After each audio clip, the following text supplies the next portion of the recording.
na budi abi baby eti the group of death afiwe A group C. The question ebebu say enwo say what is the performance of teams that no appear in group of death and normally and A group C? Hemfa na ya omukọ omutimi koduru UEFA Champions League mo. History betime repeating itself and now see you be a shock. And now say we are going to get none of the clubs from the group of death, which is group C. So either the semis, either the final, or even come to think of it, the quarter-final at West.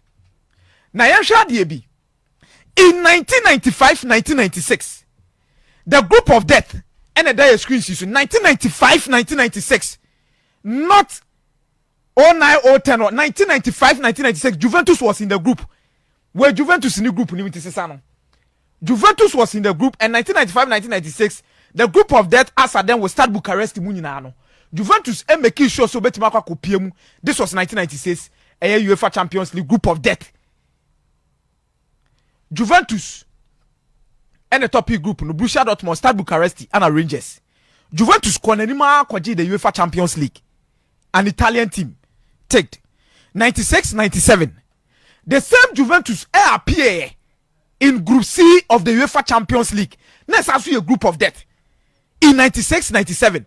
It's 96-97, yenya Juventus, Manchester United, Fenerbahce, and a Rapid Vienna. Juventus acquire to the final of the UEFA Champions League. Then the next one, 2002-2003 UEFA Champions League. 2002-2003 UEFA Champions League. Now, no, and no, so yes, Group C, ABM, in terms of a table, no, and no, Nipo Kokon and Nimoko Akopeah the semis of the UEFA Champions League. Let's be quick enough over there, please, I beg you. Then we'll go to the 04-05, 2004-2005, quarter-final, in terms of Group C, you have one team from there. Then you about 2009-2010, in Group C, Nipa Yebenya Eno, no, I call round of 16 and the free. Then we'll come to the 2016-2017 quarter final and a group C and a group of death, Omunya Timba Kope Emani free more. Then in the 2017-2018 there, and Yokonya Roma, Chelsea, Atletico Madrid. Yenya Timba Kwa Okoko Piemu the semi final. But Abu Dhabi. Ye checking list now from 95, 96, 96, 97, 2002, 2003, 2004, 2005. 2009, 2010, 2016, 2017, 17, 18, ayenya group C, say omuna ekura the group of death, no. Ayenya teams omo PPA free mu adoro na biabo finance na biabo semis, biabo quarters na yi no. Teams omo ya ade na say kura omo teams aya ade pa from the group stage, a group of death, a group C, Italians. On record. On record. Italians. O check your mama call many pa from list number boy na Juventus 95-96. OJ 96-97 final.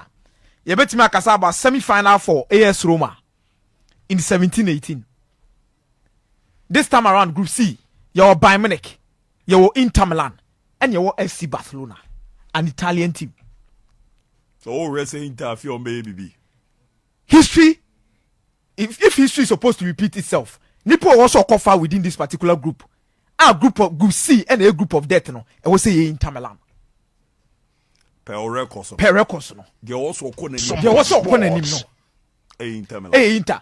We might have Barcelona Inter. We might have Bayern Munich Inter. Omunya betima qualify to round of 16. Betima quarter final. Betima koi. But if history is supposed to repeat itself, which set tournament no? Minimum say Champions League and history there. A daddy. Champions League and history. A daddy. BM na se sa so kotoa. The likelihood will say team you be free that group of death in my coach be brand or be do any mono. Ebe Inter Milan. A group where no teams be now so be qualify. Abu baby am there. Groups are teams of America be qualify free group C in my group of death no. Bayern Munich in Inter Milan. CCI. Akomeah mate. But Abu quickly na me for we see. But only memory in here. Famisia. Why china me no be share. About